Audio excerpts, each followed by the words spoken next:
출애굽기 16장 1절에서 3절까지입니다. 이스라엘 자손의 온 회중이 엘림에서 떠나 엘림과 시내산 사이에 있는 신광야에 이르니 애굽에서 나온 후 둘째 달 15일이라.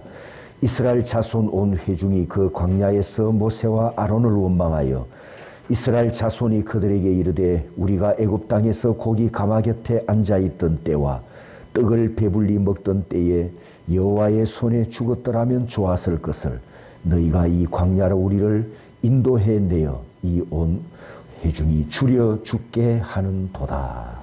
아멘. 시내산에 도착하기 전에 이스라엘 백성들이 다양한 사건들을 만납니다.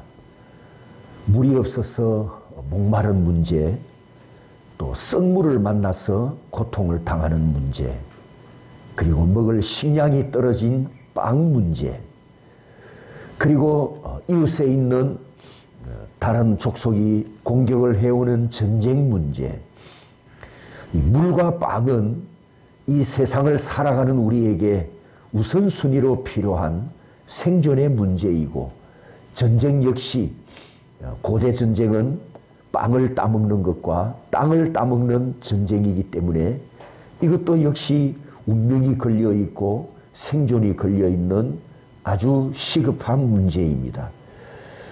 이렇게 하나님께서 이스라엘 백성들에게 몰아서 마치 여러 사건들을 한 번에 몰아서 경험하게 하신 것은 그들에게 하나님께서 하나의 원칙을 가르치시고 훈련시키는 중이라고 말씀드렸습니다. 그 원칙은, 하나님이 가르치시는 원칙은 내가 너희들을 책임진다. 물 문제도 빵 문제도 전쟁 문제도 너희들의 생존이 걸려있는 이 문제를 만군의 여호와께서 책임진다. 하나님께서 책임진다. 이 원칙을 가르치고 훈련 중이라고 말씀드렸는데, 오늘 본문에서 생각할 16장에도 같은 목적을 위한 사건과 가르침이 있습니다. 특히 오늘 우리가 생각할 이 출애굽기 16장은 하나님의 원칙 중에서도 이게 또 중요한 의미가 있는데, 따라서 해볼까요? 인생의 대원칙. 인생의 대원칙. 그걸 16장에서 지금 말씀하시거든요. 제가 왜 인생의 대원칙이라는 이름을 붙였느냐 하면, 이 원칙은 태초부터 세기 말, 마지막 종말 때까지 이 지구에 살고 있는 모든 인류에게 똑같이 적용되는 대원칙이라 할 수 있고, 부자나 가난한 자나 모든 사람에게 차별 없이 적용되는 대원칙이라 할 수 있습니다. 하나님께서 이 원칙을 통해 자기 자녀들을 먹이시고 입히시고 잠재우시는 사랑의 아버지로 계시되는 것을 우리가 16장에서 보게 됩니다. 자, 1절에 보니까 애굽에서 나온 후 둘째 달 15일이라. 출애굽 후에 시간이 아직 많이 가지 않았음을 보게 됩니다. 그리고 이어지는 2절에 모세와 아론을 원망하는데, 무엇 때문에 원망하는지 이유는 그 뒤에 기록하고, 2절 원망했다, 그리고 2절 앞에 원망 앞에 출애굽 후 시간을 1절에 먼저 기록했단 말이죠. 출애굽 후에 시간이 아직 많이 가지 않았다. 이것을 지금 강조하려는 의도입니다. 즉, 원망하고 불평할 만큼 시간이 아직 많이 가지 않았다는 거죠. 원망하고 불평할 만큼 이 광야에서 고생을 아직 많이 하지 않았다는 뜻입니다. 그리고 이어지는 3절에 원망하는 이유가 있습니다. 두 가지죠. 고기가 먹고 싶다. 굶어 죽겠다. 이게 원망 이유였습니다. 그런데 여러분, 우리가 본문을 다 못 읽었습니다만 여러분 성경의 밑줄을 나중에 그어 놓으십시오. 7절과 8절과 9절과 12절에 따라서 합니다. 들었다. 들었다. 들으셨느니라. 따라서 합니다. 감정동사. 감정동사. 이스라엘 백성들의 원망하는 소리를 하나님께서 들으셨는데 이 들었다, 하나님이 들었다는 이 말씀의 의미가 감정동사예요. 4번을 반복해서 기록하고 있습니다. 들었다, 들었다, 들으시고. 따라서 합니다. 감정동사. 여러분 우리가 기억을 하시는지 모르겠지만 출애굽기를 시작할 때 2장에 넘어가 보면 2장에 이스라엘 백성들이 바로 밑에서 고역으로 큰 고통을 당할 때 하나님께 막 부르짖지 않습니까? 그때 하나님께서 고통 소리를 들으셨다. 들으셨다. 감정동사. 그리고 24절 출애굽기 2장 24절과 25절에 보면 그의 언약을 기억하사 하나님이 그들을 기억하셨더라. 따라서 합니다. 사역동사. 사역동사. 들으셨다는 무슨 동사? 감정동사. 기억하셨다. 자카르. 기억하셨다는 사역동사입니다. 이 두 가지 동사를 기억하십시오. 이 16장에도 똑같이 반복되기 때문입니다.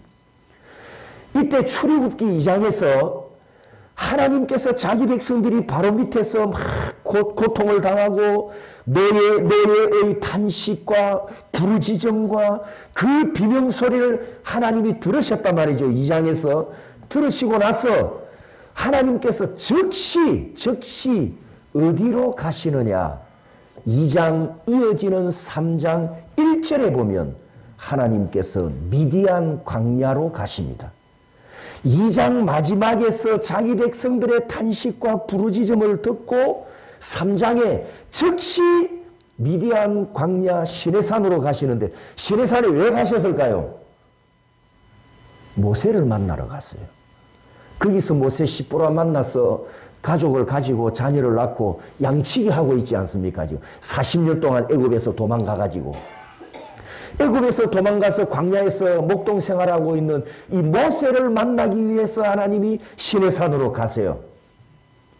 이 2장 마지막과 3장 처음을 연결해보면 하나님에게서 아주 신속한 사역을 보게 됩니다. 아까 2장 마지막에 기억동사, 기억하셨다, 사역동사, 하나님께서 기억하셨다, 사역동사. 그 하나님의 사역이 신속하게 나타나서 바로 모세를 부르러 가십니다. 왜 모세를 부르러 가십니까? 고통당하며 신음하고 있는 자기 백성을 거기서 건져내시기 위해서, 구원해내시기 위해서 일꾼을 찾으러 시내산으로 가셨단 말이죠. 그래서 2장 마지막과 3장 처음을 이어서 보면 하나님의 감정동사에 이어지는 사역동사, 기억하셨더라는 이 말씀이 어떻게 신속하게 성취되는가, 이걸 우리가 이 장면을 보고 있는 거예요 지금. 그리고 이제 다시 16장에 와서 16장에서는 어떻게 하는지 봅시다. 16장에서 하나님의 감정동사가 7절, 8절, 9절, 12절 4번이나 반복해서 나타났다고 했죠. 들었다, 들었다, 들으셨다. 이 말씀을 우리 한국 사람식으로 표현하면 아마 이렇게 될 겁니다. 두 사람이 지금 막 싸우고 있습니다. 말로. 두 사람이 막 말로 싸우면서 이제 감정이 머리 끝까지 올라가지 않습니까? 그러다가 어느 한쪽이 뱉지 말아야 할 아주 험악한 말을 상대방에게 뱉어버렸어요. 뭐 욕을 했든지 멸시를 했든지 하여튼 험한 말을 뱉었는데 상대방은 그 말을 듣지 말아야 하는데 들어버렸어요. 그때 이런 반응을 나타내는 게 있습니다. 네 방금 뭐라 했노? 뭐라고? 한 번 더 말해봐라! 이렇게 막 다그치잖아요. 그죠? 듣지 말아야 할 말을 들었을 때. 이때 이 다그치는 되묻는 질문은 못 들었다는 뜻이 아니지요. 들었어요, 지금. 그런데 왜 되묻죠? 네 방금 뭐라 했노? 한 번만 더 말해봐라. 왜 이렇게 도로 묻습니까? 말을 다 들었는데 굉장히 지금 기분이 나쁜 거예요. 그 기분 나쁜 감정을 반문법, 되묻는 질문, 반문법으로 표현하는 어법이란 말이죠. 이때 뭐라고 네 한 번만 더 말해봐라. 이렇게 이제 요구하면 두 가지 종류 사람이 있습니다. 미련한 사람은 하락한다고 똑같은 말을 또 했다가 죽도록 얻어터집니다. 미련한 사람은. 그런데 똑똑한 사람은 그럼 내 취소할 게 없던 걸로 하자. 꼬리를 내민단 말이죠. 그러면 이제 말을 들었던 사람도 그래 좋다. 내 안 들은 걸로 할게. 그리고 이제 끝나는 거예요. 미련한 놈은 얻어터져요. 그 말을 했다가. 지금 오늘 본문에 하나님께서 이 이스라엘 백성들이 하는 말을, 원망하는 말을 들었고 들었다 들으셨다 이 4번이나 반복하면서 감정동사로 말씀하셨습니다. 자, 이 부분을 우리가 이해하기 위해서 이제 16장 끝부분으로 먼저 한번 가보겠습니다. 35절 다 같이 읽습니다. 시작. 35절 시작.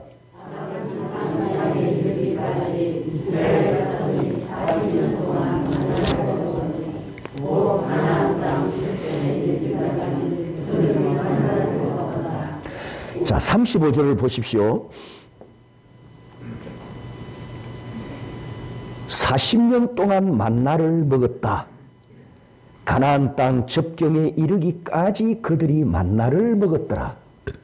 여러분, 이 말씀의 의미가 광야에서 40년 동안 농사를 짓지 않아도 만나를 잘 먹고 잘 살았더라. 이 은혜로운 생존의 말씀으로 보입니까? 이 35절을 우리가 아까 앞에서 보았던 3절하고 같이 놓으면 뭐가 보일까요? 3절에는 이랬거든요. 원망하는 말. 우리가 여호와의 손에 죽었더라면 좋았을 것을 이 회중이 줄여 죽게 하는 도다. 이게 원망 내용이란 말이죠. 그런데 35절에는 그들이 40년 동안 만나를 먹고 살았더라. 이것이 하나님의 은혜로운 생존의 말씀으로 보입니까? 이 35절이 이스라엘 백성들이 원망하기를 죽었더라면 좋았을 것을. 여러분, 여호와가 죽이는 하나님이십니까? 아무리 원망하고 싶고 불평하고 싶어도 이 말은 뱉지 말았어야 할 말입니다. 여호와의 손에 우리가 죽었더라면 좋았을 것을. 이 말은 뱉지 말아야죠. 여러분도 그렇다고 인정하십니까? 그러면 이 3절과 35절을 장로님 3절 35절 PPT 안 보입니까 뒤에? 3절과 35절. 아, 거기 오예배 PPT 바탕화면 한번 찾아보이소.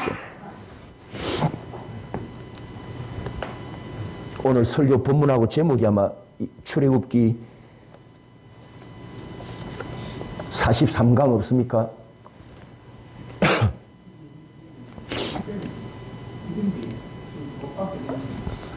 아, 그렇습니까? 자, 아무튼 그럼 이제 여러분 성경책을 좀 보십시오. 이 3절과 35절을 같이 놓고 보면은 그들이 40년 동안 만나를 먹고 은혜롭게 생존했다는 것이 아니고, 여러분 40년이 장례식 기간이었어요. 장정만 60만 3,548명인데 이 60만 명 장례식을 치르는 기간이 광야 40년이었어요. 즉 3절에 우리가 여호와의 손에 죽었더라면 좋았을 것을 이 원망하는 말이 35절에서 40년 동안 장례식했다 이렇게 이루어졌다는 것을 밝히는 겁니다. 원없이 망했으면 좋겠다고 지들 입으로 말했던 것처럼 출애굽 1세대는 40년 동안 광야에서 다 멸망했습니다. 여러분 보십시오. 우리가 앞에서 우리가 봤지만 인류 역사상 애굽에는 전무후무한 통곡 소리가 있었죠. 애굽에서는 같은 날 같은 시간에 집집마다 장자가 사망해서 인류 역사상 전무후무한 전 국민 장례식이 있었는데 이스라엘 백성들에게 역시 인류 역사상 가장 길었던 장례식 기간 몇 년이라고요? 40년. 60만 3,548명을 제가 40년 동안 나누어 봤더니 매일매일 41명이 장례식을 지냈다는 계산이 나오더라고요. 죽었으면 좋았겠다고 원망했던 그들의 소리를, 광야에서 죽게 되었다는 그들의 소리를 하나님께서 감정동사로 들으셨습니다. 아직 젖과 꿀이 흐르는 땅을 밟아보지도 않았는데, 약속의 땅에 도착도 안 했는데 애굽을 떠난 지 불과 2달 조금 지나서 죽게 되었다는 원망을 들으신 하나님께서 어떻게 하셨다고요? 40년 시간이 원망하고 불평했던 세대들에게는 장례식 기간이었습니다. 성도 여러분, 우리가 이 말씀을 듣고 보면서 두려워해야 하지만 모든 주권을 가지신 여호와 하나님을 내 아버지로 더욱더 의지하고 우리는 그 아버지 하나님 앞에 겸손해야 될 줄 믿습니다. 그러므로 오늘 저와 여러분들도 이 16장에서 광야 여정이 본격적으로 시작되기 직전에 하나님께서 가르치는, 따라서 합니다, 인생 대원칙. 인생 대원칙. 이것을 듣고 잘 배워야 합니다. 왜 대원칙이냐? 모든 시대 모든 사람에게 다 적용되는 원칙이기 때문이라는 것을 말씀드렸습니다. 첫 번째 원칙은 일용할 양식을 우리에게 가르쳐 줍니다. 19절 20절을 보면 아침까지 그것을 남겨두지 말라. 아침까지 두었더니 벌레가 생기고 냄새가 난지라. 아침까지 남겨두지 말아라. 일용할 양식입니다. 만나는 매일 아침마다 내려왔고 그날 거둔 것은 그날 먹어야 했습니다. 이틀까지 남겨두면 만나는 썩어서 악취가 나고 벌레가 생겨 먹을 수 없었죠. 그래서 만나는 매일매일 거두어야 하는 일용할 양식이었습니다. 하나님께서 일용할 양식을 매일매일 책임져 주셨다는 뜻입니다. 200만 명, 300만 명에게 필요한 하루 식량의 분량은 얼마나 될까요? 40년 동안 먹은 식량값을 계산한다면 얼마쯤 되겠습니까? 그런데 하나님께서 이 40년 동안 단 하루도 배달 사고 없이 만나는 그들에게 공급되어졌습니다. 매일 아침마다 신선한 만나가 광야로 배달된 것은 일용할 양식을 하나님께서 책임져 주신다는 의미입니다. 하나님께서 일용할 양식을 책임져 주신다는 이 대원칙, 첫 번째 대원칙을 하나님께서 그들에게 지금 만나를 통해서 훈련하고 가르치고 계십니다. 내가 너희들의 일용할 양식을 다 책임져 주리라. 몇 년 동안이라고요? 40년. 40년 했으면 체질화가 돼야 안 됩니까, 여러분? 40년이나 그렇게 했는데. 그러면 지금 오늘 저와 여러분은 이 양식에 대한 이 믿음을 여러분 갖고 있습니까? 여러분이 어떤 직업을 갖고 있든지 하나님께서 내가 먹을 일용할 양식을 책임져 주신다. 이 믿음을 확실하게 갖고 있습니까? 만일 여러분이 이 믿음 없이 기도했다면 여러분은 기도한 것이 아니라 중언부언한 것이 됩니다. 마태복음 6장 9절에 그러므로 너희는 이렇게 기도하라. 하늘에 계신 우리 아버지여 오늘 우리에게 일용할 양식을 주시옵고. 이 기도는 우리가 늘 하지 않습니까? 주님께서 가르쳐 주신 기도로 기도할 때 우상숭배자들이 했던 말을 우상숭배자들처럼 했던 말을 또 하고 중얼거렸던 말을 또 반복해서 중얼거리면 이것은 기도가 아니라 연불암송처럼 되어버립니다. 우리 그리스도인들이 하나님께 부르짖을 때에는 반드시 두 가지 원칙에 의해서 기도하지요. 첫 번째는 예수 그리스도의 이름으로 기도하고 두 번째는 믿음으로 기도합니다. 사랑하는 성도 여러분, 여러분의 아버지는 아침에 만나를 하늘에서 내려주시는 분이십니다. 저녁에는 메추라기를 몰고 와서 날 잡아가 잡숴주세요. 이 메추라기가 장막 주변에 다 내려앉아서 도망갈 생각을 하지 않습니다. 이렇게 일용할 양식을 매일매일 공급해 주시는 전능하신 하나님 아버지를 믿으시기를 바랍니다. 우리가 이 믿음을 가지고 있다면 원망 안 해야 되지 않습니까? 이 믿음 가지고 있으면 불평 안 해야죠. 우리가 이 믿음을 가지고 있으면 또 무엇도 안 해야 됩니까?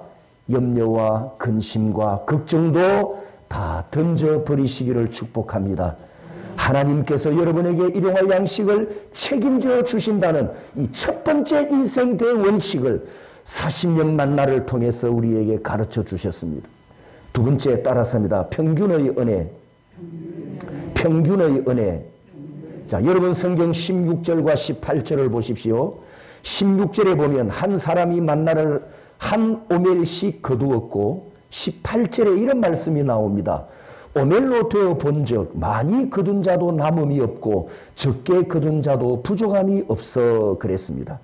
한 사람이 일일 양식 만나를 거두는 분량은 한 오멜인데 이 한 오멜은 여러분 생수병, 페트 생수병 큰 거 있죠? 요 동글뱅한 거 큰 거.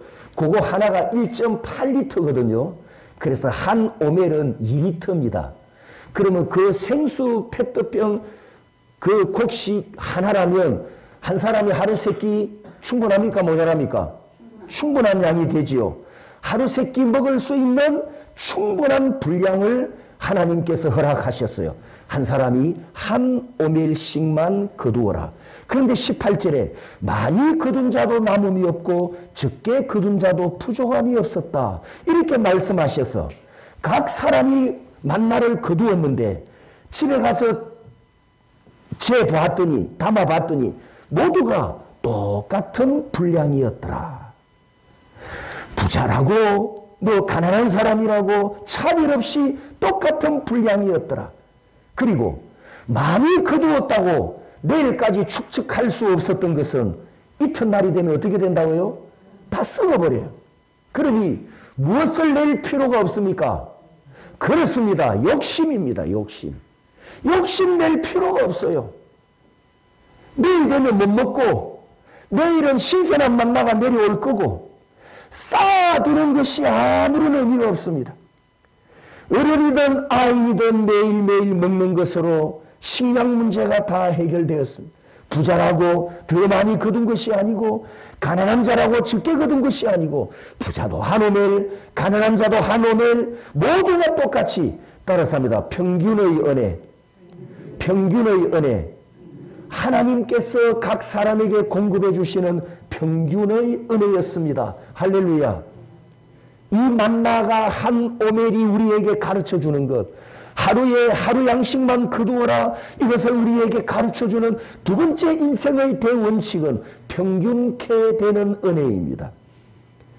고린도후서 8장에 보면 예루살렘에 있던 성도들이 흉년으로 가난에 처해서 고통을 당하니까 유럽에 있는 교회들이 구제헌금을 모아서 예루살렘 교회 성도들을 도울 때 사도 바울이 고린도 교회에 이렇게 말합니다. 너희들이 이렇게 구제헌금을 열심히 동참하고 헌신과 사랑으로 참여하는 것은 하나님께서 균등케 하려 함이라. 이렇게 그들을 격려하고 있습니다. 성도 여러분, 15절에 있는 고린도후서 8장 15절에 있는 구약시대 만나를 언급하거든요.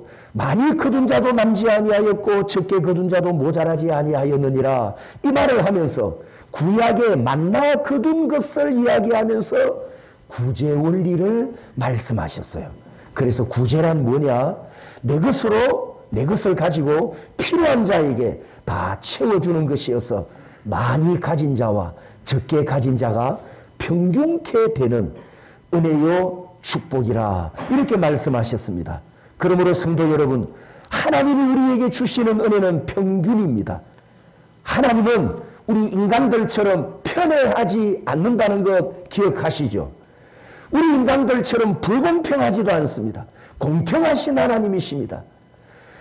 나에게 없는 것을 내 옆에 사람이 갖고 있는 것 같는데 그것만 보면 내가 좀 불만이 있을 수가 있어요. 하나님 왜 저 사람에게는 주시고 내게는 안 주십니까? 그런데 자세히 보세요. 그 사람에게 없는 것이 누구에게 있다? 내게 있어요. 그래서 하나님의 은혜는 공평합니다. 공평한 하나님의 은혜가 감사하다면 필요로 하는 자들에게 내 것을 더 많이 나눠주는 구제와 헌신과 희생에 기쁨으로 참여해야 합니다. 나도 필요한 것을 하나님의 은혜로 공급받고 있기 때문입니다. 세 번째 인생의 대원칙은 일하지 않는 안식일에도 먹을 것을 책임져 주신답니다. 여섯째 날에는 안식일 준비를 위해서 2오멜씩 거두어라 이렇게 말씀하셨죠. 그리고 24절에 보면 안식일 날 만나는 어제 거둔 거란 말입니다. 이틀이 지났는데 냄새도 나지 아니하고 벌레도 생기지 아니한지라. 여러분, 안식일에 일하지 말아라 이 네 번째 계명은 나중에 출애굽기 20장에 가서 모세가 시내산에 올라가야 돌판을 받거든요. 그런데 이 16장에서 네 번째 계명으로 안식일을 선포하기 전에 하나님은 이 16장에서도 안식일 날에는 일하지 말아라 이렇게 노동을 금지하셨음을 보게 됩니다. 그 대신 안식일 식량은 여섯째 날에 이틀치를 거두었는데 썩지도 않았고 벌레도 생기지 않았습니다. 이것이 우리에게 무엇을 가르쳐 줍니까? 하나님께서 일하지 않는 안식일에도 먹을 식량을 공급해 주신다는, 따라서 합니다. 보존의 법칙. 만나가 안 썩었단 말이죠. 그 보존의 법칙으로 보증해 주셨습니다. 똑같은 만나지만 일용할 양식을 거두는 5일 동안에는 이틀 동안 남겨두면 썩어 못 먹게 되었고, 여섯째 날 거둔 만나는 이튿날까지 보관해도 신선도가 유지되었습니다. 결국 먹고 마시는 식량 문제는 창조주 하나님께 달려있으니 아버지 하나님을 믿고 의지하라. 이걸 지금 훈련하십니다. 성도 여러분, 먹고 마시는 문제는 내 주권이 아니라는 것을 인정하십시오. 내 주권이 아닙니다. 만나를 통해서 하나님이 우리에게 가르쳐 주시는 것은 하나님의 주권에 있음을 말씀합니다. 여러분이 직장에서 열심히 일하셔야 됩니다. 일터에서 열심히 일하셔야 됩니다. 그러나 열매를 거두는 분은 내 아버지 하나님이심을 믿고 무엇을 먹을까 무엇을 마실까 염려하지 말고 범사에 감사함으로 살아가시기를 축복합니다. 네 번째, 마지막 네 번째 인생의 대원칙.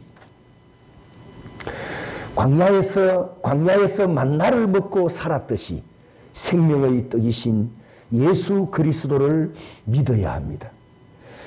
7절에 출애굽기 16장 7절에 보면 아침에는 너희가 여호와의 영광을 보리니, 12절에는 해질 때에는 고기를 먹고 아침에는 떡으로 배부르리니, 아침에는 만나를 통해서 하나님의 영광을 경험하고 저녁에는 메추라기를 통해서 하나님이 어떤 분이신지 경험했습니다.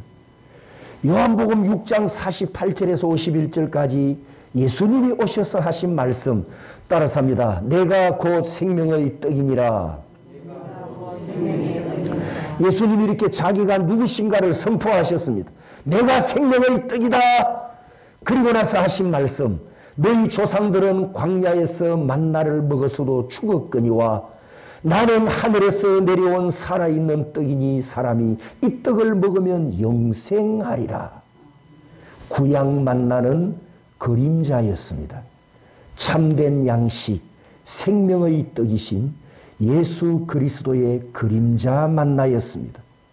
그래도 구약시대 성도들은 광야에서 이 만나를 먹어야 했던 것처럼 오늘 우리는 만나를 찾고 만나를 의지하고 만나를 간구하는 것이 아니라 오늘 우리는 영원한 생명의 떡이신 참된 만나로 오신 썩지 않는 떡으로 우리에게 오신 예수 그리스도를 찾고 예수 그리스도를 만나고 예수 그리스도를 믿어야 영생을 얻습니다. 만나는 하루짜리 식량이었습니다. 영생을 주는 양식이 아니었단 말이죠. 만나는 육체의 생명만 유지할 뿐입니다. 영생케 하는 양식은 아닙니다. 그런데 만나의 실체이신 예수님께서 오셔서 외쳤습니다. 내가 생명의 떡이다. 나를 먹으라. 나를 믿어라. 그리하면 영생하리라. 할렐루야. 만나만 보지 마시고 그 만나의 실체로 오신 예수 그리스도를 늘 바라보시기를 축복합니다. 결론을 내리겠습니다. 아까 읽었던 우리가 35절을 다시 보면요. 35절에 가나안 땅 접경에 이르기까지 그들이 만나를 먹었더라. 40년 동안 그렇게 말씀합니다. 여호수아 5장 10절에서 11절 12절을 보면 6월절 이튿날에 그 땅의 소산물을 먹되 그 땅의 소산물을 먹은 다음 날에 만나가 그쳤으니 그 해에 가나안 땅의 소출을 먹었더라. 이 만나가 언제까지 내려왔느냐 하면 이스라엘 백성들이 가나안 땅에 들어가서 거기서 농사를 짓습니다. 땅에서 농사를 지었던 땅에 있는 곡식을 거두어서 먹었는데 가나안 땅 곡식을 먹는 순간 그 이튿날 만나가 그쳤다. 이렇게 여호수아서에 자세하게 묘사하고 있습니다. 가나안 땅을 밟은 세대는 어떤 세대입니까? 광야에서 태어난 2세들, 새로운 세대잖아요. 1세대는 광야에서 뭐 했다고요? 몇 년 동안 뭐 했습니까? 40년 동안 뭐 했다고요? 장례식 다 치루었습니다. 이제 가나안 땅에 들어간 새로운 세대는 2세들인데 그 새로운 세대가 새로운 땅에 들어가서 그 땅에서 나는 음식을 먹는 새로운 시대가 시작되었을 때 새 양식을 먹었을 때 전부 새입니다. 새 양식을 먹었을 때 헌양식 만나는 그쳤다. 이렇게 지금 기록하고 있습니다. 이게 우리에게 무슨 말씀을 주느냐? 성도 여러분, 우리가 지금 이 세상에서 여러분이 맛있는 음식과 식사를 합니다. 지금 맛있죠? 먹으면 맛있죠? 그런데 이게 조금만 가면 이것도 헌 음식이 됩니다. 헌 식량이 됩니다. 우리도 마지막 종말에 영원한 안식의 땅에 들어가면 이 땅에서 먹는 음식과 식사는 다 끝날 겁니다. 영화로운 새 시대에 영화로운 새 하늘과 새 땅에서 우리도 새 양식을 먹게 되는데 요한계시록 2장 7절과 22장 1절 2절을 보면 하나님의 낙원에 생명나무 열매를 먹는다 이렇게 말씀하십니다. 성도 여러분, 우리가 저 영광의 나라에 가면 이 땅의 것과 비교할 수 없는 것을 우리가 경험하게 됩니다. 이 땅의 것은 썩음의 법칙 아래 있지만 새하늘과 새 땅에서는 영원히 썩지 않는 것이기 때문에 비교가 안 됩니다. 제가 이 설교를 준비하다가 천국에 갔을 때를 한번 상상을 해봤습니다. 천국에 가면 아마 대부분 성도들이 꼭 한 번은 부끄러워하게 될 일이 있을 것 같아요. 그게 예측이 됩니다. 예측. 부끄러워하게 되리라는 예측. 내가 세상에 있을 때 그것을 왜 그리 아까워했을까? 내가 세상에 있을 때 그 물건을 왜 그리 탐내었을까? 내가 세상에 있을 때 그것을 왜 포기하지 못했을까? 그때 아무개가 달라고 했을 때 기꺼이 내줄 걸. 아마 우리 천국 가면 여기서 포기 못해가지고 아둥바둥하고 붙잡고 있는 거 이것 때문에 우리가 저기 가면 아마 후회하게 되지 않을까? 부끄러워하게 되지 않을까? 우리가 지금 이 땅에서 아까워하고 감춰두고 내 거라고 주장하고 열심히 모으고 쌓아두고 보물로 여기는 것들이 여러분 천국에 몇 개 가져갈 수 있습니까? 뭘 가져갈 수 있습니까? 천국에 단 한 개도 갖고 가지 못한다는 것을 기억하십시오. 그러면 여기서 다 미리 풀어놓고 천국 가면 상급받고 기뻐할 것이지만 아까워서 쌓아뒀다가 내가 써보지도 못하고 빈손으로 천국 가면 후회할 때가 반드시 온다는 거죠. 하나님께서 우리에게 인생 대원칙을 만나를 통해서 가르치시고 헌 양식이 끝나고 새 시대의 새 땅에서 새 양식을 먹게 될 것을 말씀하시면서 우리도 천국을 소망하라. 이것을 우리에게 가르쳐 주셨습니다. 자, 4가지 원칙입니다. 따라서 합니다. 일용할 양식은 아버지께서 책임져 주신다. 믿습니까? 2번째 원칙 따라서 합니다. 하나님의 은혜는 평균케 하는 은혜이다. 믿으십니까? 3번째 원칙 따라서 합니다. 주일에 쉬어도 하나님께서 채워주신다. 주일에 쉬어도 하나님께서 채워주신다. 믿습니까? 마지막 4번째, 영생하는 양식은 예수 그리스도를 믿는 것이다. 믿습니까? 이것은 제가 원칙이라고 했습니다. 원칙은 본질이기 때문에 비본질처럼 바뀌지 않습니다. 원칙이기 때문에 바뀌지 않고 하나님의 원칙이기 때문에 모든 세대, 모든 사람들에게 똑같이 적용됩니다. 그러므로 땅에서 받은 것은 땅에서 다 쓰고 가십시오.